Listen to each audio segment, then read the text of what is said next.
అందరికీ నమస్కారం. చీకటి దీపాలు రచన త్వరగా జయశ్యామల గారు. చదువుతున్నది దేవి. 5వ ఎపిసోడ్. చూడగానే తప్పకుండా లైక్ చేయండి ఫ్రెండ్స్. మరొక ఇద్దరు లేడీ క్లర్కులు కరుణను చూసి అదేం రూపం బాబు అంటూ గుసగుసలు ఆడుకుంటూ నవ్వుకోవడం గమనించకపోలేదు కరుణ. ఇక్కడ కూడా తయారయ్యారా తనకు శత్రువులు అనుకుని తిరిగి నవ్వుకుంది కరుణ తన ఆలోచనలకు. మానవ మనస్తత్వం ఎక్కడుంటే మారుతుంది. ఆఫీస్లో పనికి పరిసరాలకి అలవాటు పడిపోయింది కరుణ. నిస్సారమైన జీవితంలోకి ఏదో కొత్తదనం ఉత్సాహం ప్రవేశించినట్టు అనిపించింది కరుణకు. నిర్మలకు మరీ లేవలేని రోజులు. అందుకనే రోజు నిర్మల కంటే ముందుగా కరుణ లేచి పాల మనిషి తెచ్చిన పాల సీసాలు అందుకుని లోపల పెట్టి ముఖ ప్రక్షాళనం కానిచ్చి స్టవ్ అంటించి నీళ్లు పెట్టి డికాషన్ వేసి పాలు కాచేసరికి నిర్మల ఆ వెనకే గోపాలం, ఆ వెనక పిల్లలు లేచొస్తారు. కరుణ కాఫీ కలిపి నిర్మల గోపాలంకి ఇచ్చి తను కూడా తీసుకుంటుంది. పిల్లలు పని నిర్మల చూసుకుంటుంది. ఆఫీస్కి వెళ్లే లోపల వంట కావాలి కనుక కరుణ చేతికి అందిన పనులన్నీ చేస్తూ ఉండేది చక్కచక్క. నిర్మలకి ఎక్కువ శ్రమ ఇవ్వకుండా కూరలు తరిగివ్వడం, పిల్లలకి స్నానాలు చేయించడం అవి విధిగా తన పనిగా పెట్టుకుంది కరుణ. కరుణ అనవసరంగా పనులు పెట్టుకుంటున్నావే అనేది బాధగా నిర్మల. అనవసరం ఏమిటే, నా పని నేను చేసుకోవడం కష్టమే ఉంది, వింతే ఉంది అనేది కరుణ. సాయంత్రం రాగానే బట్టలు మార్చుకుని కాఫీ తీసుకుని పావుగంట సేపు పడుకునుండి ఆ తర్వాత లేస్తుంది. ఊరికే కళ్ళు మూసుకొని పడుకుంటుంది. ఆ తర్వాత మొహం కడుక్కొని జడేసుకొని కాన్వెంట్ నుంచి వచ్చిన చిట్టిని బాబుని ముస్తాబు చేసి వీధిలో మెట్ల మీద చెరో పక్క కూర్చోబెట్టుకొని కథలు కబుర్లు చెప్తూ ఉంటుంది. ఒక్కోసారి ఇద్దరిని తీసుకుని అలా ఇంటి దగ్గర ఉన్న పార్కులోకి వెళ్తుంది. ఒక్కో రోజు సాయంత్రం గోపాలం పిల్లల్ని ఇంట్లో పెట్టుకుని ఉంటే నిర్మల కరుణ కలిసి ఏ కూరలు కొట్టుకో లేక మరేదో షాపింగ్కో వెళ్తూ ఉంటారు. కావాలనో కాసేపు అలా సరదాగా నెమ్మదిగా తిరిగి వస్తారు. రోజులు బాగానే గడిచిపోతున్నాయి. మొదటి జీతం అందుకోగానే కొంత డబ్బు ఇంటికి పంపి తల్లిదండ్రులను బట్టలు కొనుక్కోమని రాసింది. నిర్మల వాళ్ళకి స్వీట్సు, చిట్టికి బాబుకి బొమ్మలు అవి కొనుక్కొచ్చి ఇచ్చింది. ఆ రోజు సాయంత్రం ఇంటికి వస్తూనే నిర్మల, నేను ఇల్లు గురించి వాకప్ చేశాను. మా ఆఫీస్కి దగ్గరలోనే ఒక గది ఖాళీగా ఉందట. మా ఆఫీస్లో ఆపరేటర్ చెప్పింది. వెళ్ళి చూసి వద్దాం అనుకుంటున్నాను అంది కరుణ. వెళుతూగానిలే, ఏమంత తొందర అంది నిర్మల. అప్పటికి మరుసటి రోజు సాయంత్రం ఇంటికి వచ్చేసరికి నిర్మల తల్లి పద్మావతమ్మ గారు వచ్చి ఉన్నారు ఇంట్లో. కరుణను చూడగానే, ఏమ్మ ఇక్కడ ఉద్యోగం చేస్తున్నావట కదా నిర్మల చెప్పింది అంటూ పలకరించింది ఆవిడ. అవునండి, మీరు కులాసానా, ఎప్పుడొచ్చారు అంటూ కరుణ తిరిగి ప్రశ్నించింది. నేను మధ్యాహ్నమే వచ్చానమ్మా. ఎదిగో నిర్మలకి పురిటిరోజులు, ఇంట్లో ఎవ్వరు లేరు, సాయానికి రమ్మంటేను. అవునులేండి, ఇటువంటి సమయంలో మీలాంటి పెద్దవారు ఉంటే నిర్మలకు కొంచెం ధైర్యంగా ఉంటుంది. నిర్మల వాళ్ళ ఇల్లు వంటగదితో సహా 3 గదులు. ఒక గది గోపాలంది ప్రత్యేకం. నిర్మల అతను పిల్లలు ఆ గదిలోనే సర్దుకునేవారు. ముందు గదిలో కరుణ పద్మావతమ్మ పడుకునేవారు. నిర్మలకి ఒకటే సామాన్ పిచ్చి. చూసిందల్లా కొని ఇంట్లో వేస్తుంది. అసలే ఇరుకు గదులు, అందులో ఎక్కువ సామాను, ఇబ్బందిగానే అనిపించేది. అందుకే కరుణ నిర్మల దగ్గర 1-2 సార్లు వేరే వెళ్తానని అన్నా, నాకు డెలివరీ అయ్యే వరకు ఉండవే, ఎలాగూ ఆసుపత్రిలోనే పురుడు పోసుకుంటా కదా, నేను ఇంటికి వచ్చాక వెళ్తూ గాని అని అంది. నిర్మల మాటను తోసివేయలేకపోయింది కరుణ. పద్మావతమ్మ గారు వచ్చినప్పటి నుంచి కరుణకు అసలు పనంటూ ఏమీ లేదు. 2 పూటల వంట పెట్టు ఆవిడే చూసుకునేది. నిర్మలతో పాటు కరుణకు కూడా రెస్ట్ ఇచ్చారు ఆవిడ. క్రమం తప్పకుండా ప్రసాదు, రంగనాథం ఉత్తరాలు రాసేవారు కరుణకు. ఓ రోజు ఆఫీస్ అడ్రస్కే ఉత్తరం వచ్చింది భారతి దగ్గర నుంచి. తను ఇక్కడికి వచ్చి ఇన్ని రోజుల తర్వాత చెల్లెలు ఉత్తరం రాయడంతో ఆశ్చర్యం, ఆనందం కూడా కలిగాయి కరుణకు. విప్పి చదువుకుంది. అక్కయ్యకు భారతి నమస్కరించి వ్రాయినది. నువ్వు వెళ్ళిన చాలా రోజులకి ఉత్తరం రాస్తున్నందుకు ఏం అనుకోకు. ప్రాక్టికల్స్ అవి ఎక్కువగా ఉండడంతో అసలు తీరిక దొరకలేదు. ఉద్యోగం ఎలా ఉంది? ఎక్కువ పని ఉంటుందా? మా అందరికీ దూరంగా అక్కడ ఒక్కదానిమే ఉంటున్నామని అమ్మ అస్తమానం అనుకుంటూ ఉంటుంది. ఇక్కడ అందరం కులాసాగానే ఉన్నాం. నిర్మల పిల్లలు క్షేమమని తలుస్తాను. తనని అడిగినట్టు చెప్పు. వసుంధర అప్పుడప్పుడు కనిపిస్తూనే ఉంది. నీకు లెటర్స్ రాస్తూనే ఉందిట కదా. ఈ మధ్య నా చిన్న వదినకి కాలు దెబ్బ తగిలి సెప్టిక్ అయింది. దానికోసం వదిన అన్నయ్య ఆసుపత్రి చుట్టూ చాలా చాలా తిరిగి బాధపడ్డారు. ఇప్పుడు కొంచెం తగ్గింది. సీను బాగానే చదువుతున్నాడు. అక్కయ్య, ఈ ఉత్తరం రాయడానికి ఒక ప్రత్యేకమైన కారణం ఉంది. నాకు కాలేజీకి వెళ్ళడానికి అసలు మంచి చీరలు లేవు. ఉన్నవి కూడా చాలా బాగా చిరుగులు పడిపోయాయి. చాలా బాధగా ఉంది. ఈసారి వచ్చే జీతంలో 2 మంచి చీరలు అక్కడే కొని పార్సిల్ ద్వారా పంపు. హైదరాబాద్లో చీరలు మంచివి చవకగా దొరుకుతాయని అంటారు కదా, కనుక తప్పకుండా కొని పంపవలను. ఇలా రాసినందుకేం అనుకోవద్దు. అన్నయ్యలను అడుగుదామంటే ఇంట్లో పరిస్థితులు చూస్తూ ఎలా అడగాలి అని ఊరుకున్నాను. తప్పకుండా కొని పంపుతావు కదూ. నీ చెల్లెలు భారతి. ఆ ఉత్తరం చదవడం పూర్తయ్యేసరికి కరుణ పెదవులపైన చిన్నగా నవ్వు పాకింది. ఎందుకో అప్రయత్నంగా ఒకరోజు భారతి తల్లితో అన్న మాటలు గుర్తొచ్చాయి. అక్కయ్య పెళ్ళయ్యే నాటికి నాకు ముసలితనం వచ్చేస్తుంది. తనకు అయినా మానినా నాది ఆగడానికి వీల్లేదు అని. ఒక తల్లి కడుపున రక్తం పంచుకొని పుట్టిన అప్పా చెల్లెళ్లలో అప్పగారు అనాకారిగాను ఉంటే చెల్లెలు మాత్రం ఆ మాత్రం సానుభూతి చూపించగలదు. పోనీలే, ఒకరి సానుభూతి ఎందుకు తనకు కోరుకోవడం? తను అందవిహీను రాలే. అయితే వచ్చిన నష్టమేమిటి? ఏమైనా భారతి ఇలా రాయగలిగింది. ఎలా మారిపోతారు మనుషులు చిత్రంగా అని అనిపించింది కరుణకి. ఏమైనా తనకంటే భారతి చిన్నది. చిన్నతనం వల్ల, తొందర వల్ల, ఆవేశం వల్లనో ఏదో అంటూ ఉంటుంది. తను పట్టించుకోకూడదు. తను అందరి మాటలు పట్టించుకుంటుందా? అలాగే భారతి మాటలను. ఇక తనకి ఒకరి సానుభూతి సహకారాలు అక్కర్లేదు. తను సంపాదించిన నాళ్ళు సంపాదించి తనకు చేతనైనంత వరకు తన వాళ్లకు సహాయం చేయడమే తన ధర్మం. లక్ష్మణు పాపం భారతికి కాలేజీకి వెళ్ళడానికి చీరలు లేవు కాబోలు బొత్తిగా. నిజమే, ఎలా ఉంటాయి? ఎప్పుడు తనకి భారతికి కూడా మంచి చీరలు 3 కంటే ఎక్కువ ఉండవు. ఆ విషయం తనకి తెలియనిదా? ఇంటి దగ్గర ఉన్నప్పుడు ఏవో ఒకటి కట్టుకుని బయటికి వెళ్ళేటప్పుడు కాస్త మంచి బట్టలు ఉండాలి కదా. తండ్రికి సంపాదన లేదు. చూస్తూ చూస్తూ అది మటుకు అన్నగారులని చీరలు కొనిపెట్టమని ఏమడుగుతుంది? ఈసారి జీతం తీసుకోగానే 2 మంచి చీరలు కొని పంపాలి అని నిశ్చయించుకుంది కరుణ. కరుణ పదవోయి అంది ఎలిజా దగ్గరకు వచ్చి. అకౌంట్స్ ఫైల్ ఒకటి చూస్తున్న కరుణ ఎలిజా మాటలకి తలెత్తి చూసి నవ్వి జస్ట్ 1 minute అంది. తిరిగి ఫైల్లోకి చూపులు తిప్పి, మరీ ఒబీడియంట్ వర్కర్లా ఉండకు, బాస్ మరింత పని నెత్తిన రుద్దేస్తాడు.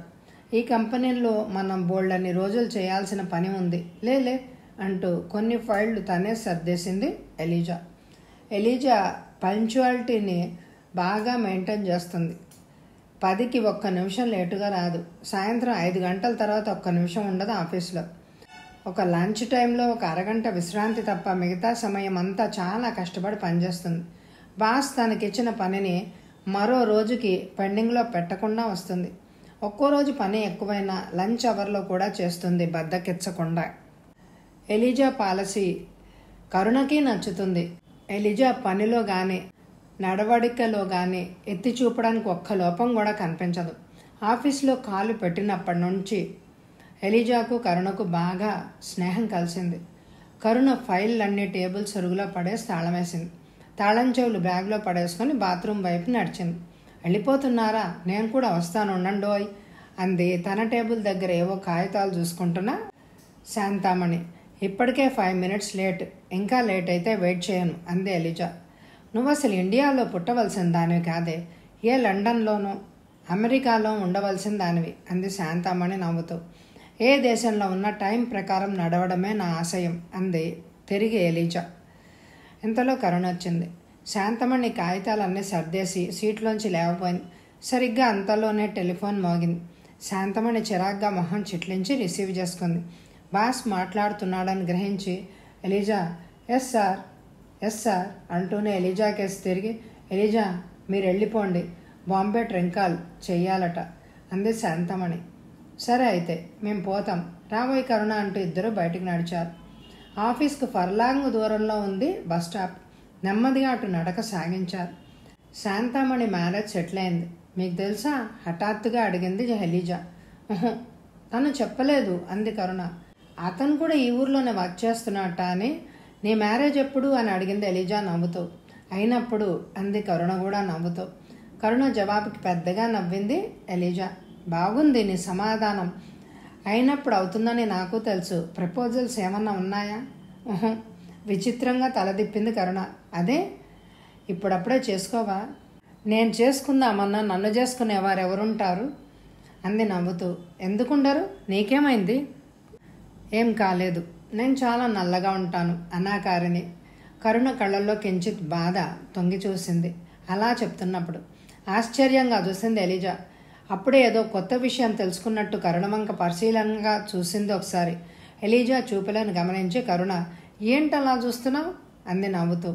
నీలో శారీరక సౌందర్యం లేకపోవచ్చు, కానీ మానసిక సౌందర్యం నీలో నిండుగా ఉంది అంది నీళ్లి కళ్ళను వింతగా కదిలిస్తూ ఎలీజా. ఎలీజా మాటలకు చకితురాలై చూసింది కరుణ. నాలో మానసిక సౌందర్యమా? ఎందుకంత ఆశ్చర్యపోతావు? ఈ కొద్ది రోజుల్లోనే నేను గ్రహించాను. నీ మనసు అమృతం లాంటిది. చూడు కరుణ, ఒక్క మాట చెప్పనా? మనిషి జీవితం ప్రశాంతంగా సాగుతూ నందనవనం అవ్వాలంటే మనస్సౌందర్యమే ముఖ్యం. ఇవాళ వికసించి రేపు వాడిపోయే ఈ శారీరక సౌందర్యం గురించి జీవితం నాశనం కాకూడదు. ఎలీజా నెమ్మదిగా అంటున్న మాటలకు విస్మయంగా చూసింది కరుణ.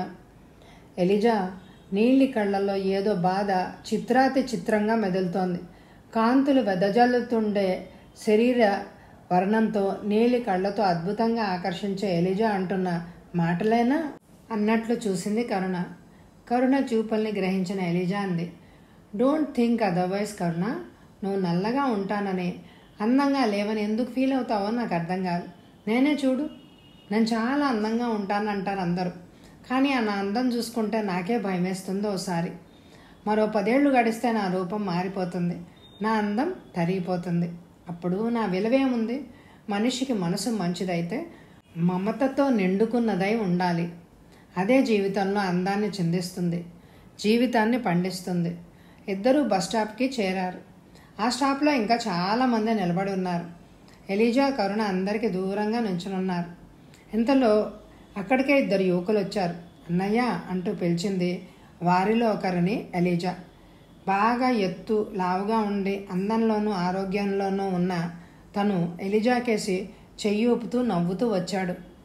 ఇంటికి వెళ్తున్నావా అడుగుతూ ఎలీజా పక్కనే ఉన్న కరుణను చూశాడు. She is my colleague and friend Karuna అని కరుణను అతనికి పరిచయం చేస్తూ, he is my eldest brother James అంటూ అతడిని కరుణకు పరిచయం చేసింది. జేమ్స్, ఎలీజా ఏదో మాట్లాడుకుంటూ ఉంటే కరుణ ఎటో దూరంగా చూస్తూ కూర్చుంది. జేమ్స్ వెనకాలే వచ్చిన యువకుడు జేమ్స్ కోసం కాచుకొని నుంచున్నాడు. ఎలీజాతో ఏదో చెప్పేసి వెళ్ళిపోవడానికని వెనక్కు తిరిగిన జేమ్స్ అతనిని చూసి, ఐఎమ్ వెరీ సారీ ఇట్రా అంటూ అతన్ని పిలిచి, ఎలి, ఇతను నా ఫ్రెండ్ కాంతారావు అని. కాంతారావు? ఏమన్నా చెల్లెలు ఎలీజా, ఈవిడ కరుణ అని, మా చెల్లెలు ఆఫీస్లోనే పనిచేస్తున్నారట అంటూ ఇద్దరిని కాంతారావుకి పరిచయం చేశాడు జేమ్స్. కరుణ, ఎలీజా నమస్కారానికి ప్రతి నమస్కారం చేశాడు కాంతారావు. నా టిఫిన్ బాక్స్ కూడా పట్టుకుపో, నేను తర్వాత వస్తాను ఇంటికి అంటూనే కాంతారావుతో కలిసి ముందుకు సాగిపోయాడు జేమ్స్. మీ అన్నయ్య ఎందులో పనిచేస్తున్నారు అని అడిగింది కరుణ వాళ్ళు వెళ్ళిన వైపే చూస్తూ. స్టేట్ బ్యాంక్లో క్యాషియర్ అంది ఎలీజా. ఇంతలో కరుణ ఎక్కవలసిన బస్సు రావడంతో అందరూ అటువైపు పరుగు తీశారు. వస్తానోయ్ ఎలీజా, గుడ్ నైట్ అంటూనే కరుణ బస్సు వైపు కదిలింది. కిటకిటలాడిపోతోంది బస్సు. అన్ని ఆఫీసులు వదిలే సమయమేమో ఏ బస్సు ఖాళీగా ఉండదు. ఎలాగో ఎక్కి నిలబడింది కరుణ. ముందుకు దూసుకుపోతోంది బస్. ఆసారి జీతం అందుకోగానే ముందుగా భారతికి 2 చీరలు కొని తీసుకొచ్చింది కరుణ. 2 రోజు కట్టుకునేవే అయినా 150 రూపాయలు అయ్యాయి. నిర్మల, పద్మావతమ్మ గారు చూసి చీరలు బాగున్నాయి అన్నారు. ఆ రోజు రాత్రి కూర్చుని వాటిని ప్యాక్ చేసింది. మరుసటి రోజు ఆఫీస్కి వెళ్ళి అక్కడ ప్యూన్ చేత పోస్టుకు పంపించింది. ఆ పార్సిల్ని పంపించాక ఒక మంచి పని చేశానే అనే తృప్తి అనిపించింది కరుణకు. ఏమిటంత పార్సిల్ పంపేస్తున్నారు, ఎవరికి అని అడిగింది శాంతామణి. చీరలు కొన్నాను మా చెల్లెలకి, ఇక్కడ చీరలు బాగుంటాయి కదా అంది కరుణ. అరెరే, ఏం చీరలు కొన్నారు, మాకు చూపించలేదే అని అడిగింది శాంతామణి. మామూలు చీరలేనండి బాబు అంది కరుణ నవ్వుతూ. ఈ ఆఫీస్లో చేరిన కొద్ది రోజులకే గ్రహించింది కరుణ శాంతామణికి చీరలు పిచ్చి అని. రకరకాల చీరలు కట్టుకుని వస్తుంది. ఈరోజు కట్టుకున్న చీర మరో నెల రోజులకు కానీ కట్టదు. ఏమైనా శాంతామణికి ఎక్కువ బాధ్యతలు లేవు. శాంతామణికి 4 అన్నదమ్ములు, 3 అక్క చెల్లెళ్ళు. అందరూ చిన్నవో పెద్దవో ఉద్యోగాలు చేస్తున్న వాళ్ళే. అదీగాక శాంతమణి తండ్రి కూడా ప్రభుత్వ ఆఫీసులో ఏదో పని చేసి రిటైర్ అయినా మరో చోట గుమాస్తాగా చేరి ఇప్పుడు కూడా సంపాదిస్తున్నట్ట. ఏమాత్రం పెన్షనో కూడా వస్తుందట. ఇంట్లో అందరూ తలో రకంగా సంపాదిస్తున్నప్పుడు శాంతామణికి ఎక్కువ బాధ్యత ఉండదు. అందుకే జీతం రాగానే తనకు నచ్చిన చీరలు కొనేసుకుంటుంది ముందు అని ఎలిజా కరుణతో చెప్పింది. ఈరోజు సాయంత్రం ఇంటికి వచ్చేసరికి వీధి మెట్ల మీద కూర్చొని ఉన్నారు చిట్టి బాబు. కరుణను చూడగానే ఆంటీ, అమ్మకు బుల్లి బాబు పుట్టాడు అని చెప్పింది సంబరంగా చిట్టి. నిజమా అంటూ లోపలికి నడిచింది కరుణ. ముందు గదిలో టేబుల్ దగ్గర కుర్చీలో కూర్చొని పేపర్ చూస్తున్నాడు గోపాలం.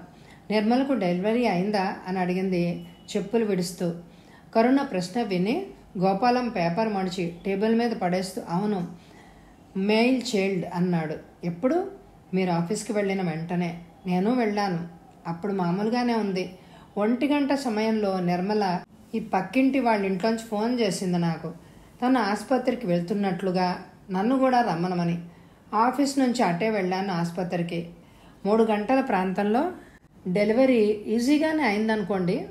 తల్లి పిల్లాడు కులాసాగానే ఉన్నాడు అన్నాడు గోపాలం నవ్వుతూ. గుడ్ న్యూస్ అంటూ లోపలికి నడిచింది కరుణ. మొహం కడుక్కొని తుడుచుకుంటూ ముందు గదిలోకి వచ్చింది కరుణ. ఒక అరగంట క్రితమే నేను హాస్పిటల్ నుంచి వచ్చాను. చిట్టి బాబు స్కూల్ నుంచి వచ్చి ఉంటారేమో అని ఇంటికి తాళం వేసి ఉంది కదా అని కాఫీ కలిపి ఫ్లాస్క్లో పోసాను, తీసుకోండి అన్నాడు గోపాలం. థ్యాంక్స్ అంటూ వెళ్ళి ఫ్లాస్క్లో కాఫీ తీసుకొని సిప్ చేస్తూ వచ్చింది. మీరు ఇప్పుడు నిర్మలను చూడడానికి వెళ్తారా? తప్పకుండా. ఉదయం ఆఫీస్కి వెళ్ళే హడావిడి అస్సలు కుదరదు. ఇప్పుడే చూసిస్తాను మీ అబ్బాయిని అంది నవ్వుతూ కరుణ, గోడవారగా ఉన్న కుర్చీలో కూర్చుంటూ. వాళ్ళ అమ్మ పోలికెళ్ళండి వాడు కూడా అని.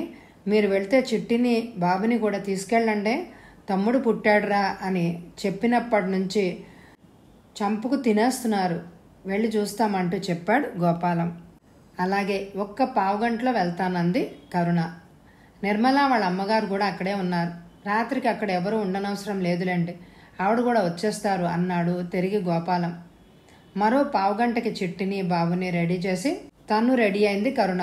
గోపాలం రోడ్డు మీదకి వెళ్ళి రిక్షా పిలిపించుకొచ్చాడు.